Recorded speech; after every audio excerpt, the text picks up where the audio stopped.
Hello, എൻ്റെ പേര് അർജിത്ത്. 2024 നടന്ന SSC CPO എക്സാം വഴി CRPF സബ് ഇൻസ്പെക്ടറായിട്ട് എനിക്ക് പോസ്റ്റിംഗ് ലഭിച്ചു. ഞാൻ BSc ഫിസിക്സ് ആണ് ഗ്രാജുവേഷൻ പഠിച്ചത്. അന്ന് മുതലേ SSC എക്സാംസ് എഴുതുന്നുണ്ട്. അപ്പോഴാണ് എനിക്ക് SSCയുടെ GD ക്ലിയർ ആവുന്നത്. അങ്ങനെ ഡിഗ്രിക്ക് കംപ്ലീറ്റ് ചെയ്യാൻ വേണ്ടി ഞാൻ ആ GD BSFൽ എനിക്ക് അലോട്ടായി, സെലക്ഷൻ ലഭിക്കുകയും പിന്നെ ഡിഗ്രി കംപ്ലീറ്റ് ചെയ്യാൻ വേണ്ടി ഞാൻ അത് ഡ്രോപ്പ് ചെയ്യുകയും ചെയ്തു. അങ്ങനെ ഒരുപാട് ഫാമിലി പ്രഷർ കാര്യങ്ങളുണ്ടായിരുന്നു. ഈ ജോലി കിട്ടിയിട്ട് എന്താ പോവാത്തെ? ഒരുപാട് പേര് എൻ്റെ അടുത്ത് ചോദിച്ചു, എന്താ ഇന്നത്തെ കാലത്ത് ഒരു ജോലി കിട്ടാൻ ഭയങ്കര ബുദ്ധിമുട്ടാണ്, ഒരു ജോലി ഇട്ടിട്ട് ആരെങ്കിലും കളയുക, അങ്ങനെ ഒരുപാട് പേര് പറഞ്ഞിട്ടുണ്ട്. അങ്ങനെയാണ് ഞാൻ പിന്നെ അത് കഴിഞ്ഞാണ് ഡോട്ട്സ് അക്കാഡമിയിലോട്ട് വരുന്നത് തന്നെ. ഡോട്ട്സ് അക്കാഡമി വന്നു. ആ ഒരു വർഷം കൊണ്ട് തന്നെ എനിക്ക് SSC CPOയിൽ സെലക്ഷൻ ലഭിക്കുകയും ചെയ്തു. ബേസിക്കലി സ്ട്രാറ്റജി എന്ന് പറഞ്ഞാൽ സാറ് നമുക്ക് അവിടെ ചെല്ലുമ്പോൾ തന്നെ ഒരു ക്ലാസ് എടുക്കും. എങ്ങനെ ഒരു എക്സാം ക്രാക്ക് ചെയ്യാം. ഇപ്പൊ CGL ആണെങ്കിലും CPO ആണെങ്കിലും SSC എക്സാംസ് എങ്ങനെ ക്രാക്ക് ചെയ്യണം സാറ് തന്നെ ആദ്യം പറഞ്ഞു തരും. അങ്ങനെ ഫസ്റ്റ് ഓറിയന്റേഷൻ ക്ലാസ്സിൽ സാറ് വന്ന് പറഞ്ഞു, നിങ്ങൾക്ക് 6 to 8 മാസം കൊണ്ട് സിലബസ് കംപ്ലീറ്റ് ചെയ്യും. പിന്നെ നിങ്ങൾ 4-5 മാസം റിവൈസ് ചെയ്യുക. നിങ്ങൾ അണ്ടർ എക്സാം എഴുതുക. നിങ്ങൾ ടയർ 1 എങ്കിലും ക്ലിയർ ആവുമെന്ന് സാറ് പറഞ്ഞു. ജസ്റ്റ് ഞാൻ ഒരു സ്ട്രാറ്റജി തന്നെ ഫോളോ ചെയ്തു. ആ സാർ അവിടെ ഡോട്ട്സ് അക്കാഡമി തന്നെ 6 to 8 മാസം കൊണ്ട് സിലബസും കംപ്ലീറ്റ് ചെയ്തു. ആ ഒരു 3-4 മാസം റിവിഷൻ തന്നു. ആ റിവിഷൻ കഴിഞ്ഞ ഉടനെ CPO എക്സാം വന്ന് ചെയ്തു. അങ്ങനെ ആ ഒരു ഫുൾ ഇതിൽ വന്നുകൊണ്ട് തന്നെ എനിക്ക് എക്സാം കിട്ടുകയും ചെയ്തു. പിന്നെ മോക്സിന്റെ കാര്യം പറയുകയാണെങ്കിൽ ഡെയിലി മോക്സ് എടുക്കുമായിരുന്നു. ഒരു 60-70% സിലബസ് കംപ്ലീറ്റ് ചെയ്യുമ്പോൾ തന്നെ മോക്സ് എടുക്കുമായിരുന്നു. പിന്നെ അത് റിവൈസ് ചെയ്യുമായിരുന്നു. എന്നും പിന്നെ റിവൈസ് ചെയ്ത് പിന്നെ തെറ്റി ഉത്തരങ്ങൾ സെപ്പറേറ്റ് എഴുതി വെക്കുമായിരുന്നു. അങ്ങനെ ഒരു ആഴ്ചയിൽ ഒരു ദിവസം മോക്സ് മാത്രം എടുത്ത് വീണ്ടും നോക്കുമായിരുന്നു. അങ്ങനെ പഠിക്കാറില്ല. ഞാൻ ഒരു ടൈം ടേബിൾ പോലെ ഉണ്ടാക്കി. ഇത്ര ദിവസം ഇത്ര നോട്ട്സ് പഠിക്കണം, ഇത് കംപ്ലീറ്റ് ചെയ്തിട്ടേ ഇരിക്കാവൂ. അങ്ങനെ ഒരു ഡെയിലി അങ്ങനെ ഒരു ടൈം ടേബിൾ പോലെ ഉണ്ടാക്കി വെച്ചിട്ടുണ്ട്. ജസ്റ്റ് അത് മാത്രം ഫോളോ ചെയ്ത് എന്നും പോകും. അങ്ങനെ ആഴ്ച വീക്കെൻഡിൽ നമുക്ക് മോക്സിന്റെ റിവിഷനും കാര്യങ്ങളും നടക്കും.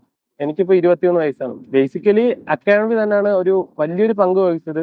കാരണം SSC എക്സാംസ് എഴുതുമെങ്കിലും ഇതിന്റെ ഒരു എവിടെ നിന്ന് തുടങ്ങണം, എൻഡ് ചെയ്യണമെന്ന് അറിയത്തില്ലായിരുന്നു. അപ്പോൾ അക്കാഡമിയാണ് മെയിൻ പാർട്ട്.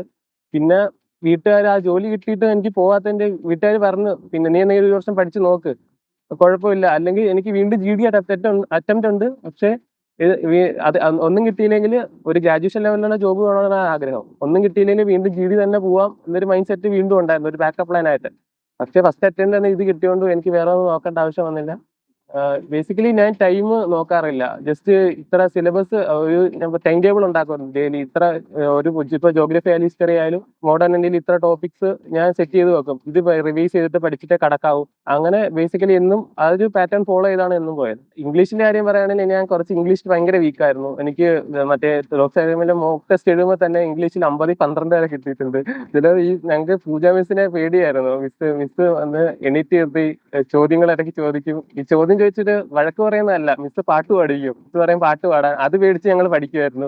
പിന്നെ ഇംഗ്ലീഷ് മിസ് ഓരോ ഇപ്പൊ നൗൺ ആണെങ്കിലും പ്രൊനൗൺ ആണെങ്കിലും ടോപ്പിക്സ് പറഞ്ഞു തന്നിട്ട് ഇത്ര റൂൾസ് ഉണ്ട്, സർട്ടൻ റൂൾസ് ഉണ്ട്, ആ റൂൾസ് ഫോളോ ചെയ്യണം. ഇപ്പം ഒരുപാട് റൂൾസ് ഉണ്ട്. ഇപ്പൊ നൗണിൽ തന്നെ ഒരു 10-12 റൂളുണ്ട്. അത് ജസ്റ്റ് പഠിക്കുക. അതിന് പിന്നെ നമുക്ക് ഡോട്ട്സ് അക്കാഡമിയിൽ ഒരു മഞ്ഞ ബുക്ക് ഉണ്ട്. മഞ്ഞ ബുക്കിലെ എക്സസൈസുകൾ ചെയ്യുക. പിന്നെ ഞാൻ ബ്ലാക്ക് ബുക്ക് കാര്യങ്ങളൊന്നും യൂസ് ചെയ്യില്ല. പിന്നെ ഡോട്ട്സ് അക്കാഡമി തന്നെ ഇംഗ്ലീഷ് വൊക്കാബുലറിയുടെ ഒരു ബുക്ക് ഉണ്ട്. അത് ഫോളോ ചെയ്ത് തന്നെ, അത് മൊത്തം പ്രീവിയസ് ഇയർ ആയിരുന്നു. ജസ്റ്റ് അത് ഫോളോ ചെയ്ത് പോകും. അത് റിവൈസ് ചെയ്യുക. പിന്നെ പ്രീവിയസ് ഇയർ ക്വസ്റ്റ്യൻ നോക്കി. പിന്നെ ഇംഗ്ലീഷിൽ ടോപ്പിക്സ് പഠിച്ച് പിന്നെ സെക്ഷൻ ക്വസ്റ്റ്യൻസ് ചെയ്യും. പിന്നെ പാസേജിന് പത്രം വായിക്കുകയും കാര്യങ്ങളും.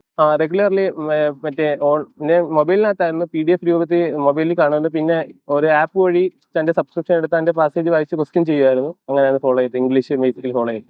പറയാനുള്ളത്, നിങ്ങളൊരു ഗോൾ മൈൻഡ് സെറ്റ് ചെയ്ത് വെക്കുക. പിന്നെ ഫോക്കസ്ഡ് ആയിട്ട് ഇരിക്കുക.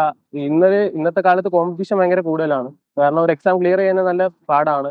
പക്ഷെ നിങ്ങൾ ഫോക്കസ്ഡ് ആയിട്ട് ഇരിക്കുക. സിലബസ് കംപ്ലീറ്റ് ചെയ്ത് ക്വസ്റ്റ്യൻ റിവൈസ് ചെയ്യുക. മോക്ക് ടെസ്റ്റുകൾ എഴുതുക. റിവൈസ് ചെയ്യുക. ഒരു പാറ്റേൺ ഫോളോ ചെയ്യുക. നിങ്ങൾ അതിൽ നിന്ന് ചേഞ്ച് ആവാതിരുന്നാൽ മതി. ജസ്റ്റ് പിന്നെ മനസ്സിലൊരു ഗോൾ വെക്കുക, ഇത് നേടിയെടുക്കുക. മൈൻഡ് വിടാതിരിക്കുക. അത്രേ ഉള്ളൂ. ബേസിക്കലി ഞാൻ സ്പോർട്സ് കാര്യങ്ങളൊക്കെ പണ്ട് തൊട്ടേ പങ്കെടുക്കുന്നതുകൊണ്ട് ഫിസിക്കല് വലിയൊരു പാടായിട്ട് തോന്നിയില്ല. പക്ഷെ എന്നാലും ഇത് കയ്യിൽ നിന്ന് പോകരുത് എന്നൊരു ഇതുണ്ടായിരുന്നു. പിന്നെ ഒരു അക്കാഡമിയിൽ ചെന്ന് പ്രാക്ടീസും കാര്യങ്ങളും ചെയ്യുമായിരുന്നു. അങ്ങനെ ഫിസിക്കല് ജസ്റ്റ് എളുപ്പമായിട്ട് ഫിസിക്കല് ബാംഗ്ലൂർ വെച്ചായിരുന്നു. ബാംഗ്ലൂർ ഗ്രൂപ്പ് സെന്റർ ഉണ്ട്. അവിടെ വെച്ചാണ് ഫിസിക്കല് നടന്നത് BSFന്റെ. ഒബ്വിയസ്ലി ടെൻഷൻ ഉണ്ടായിരുന്നു. കാരണം നമ്മളുടെ ഒരു എക്സാമിന്റെ ഒരു അടുത്ത സ്റ്റേജ് ആണ്. ഇവിടെ നമ്മൾ ഫെയിൽ ആയി പോയാൽ നമ്മൾ ഇത്രയും നാൾ കഷ്ടപ്പെട്ടെ അവിടെ തീരുക. അതുകൊണ്ട് ആ ഒരു ടെൻഷൻ ഉണ്ടായിരുന്നു. പക്ഷെ നമുക്കൊരു വാശിയുണ്ട്, ഇത് നേടിയെടുക്കുക. അങ്ങനെ ഒരു മൈൻഡ് ഉണ്ടായിരുന്നു. അതുകൊണ്ട് എളുപ്പമായിട്ട് തോന്നി.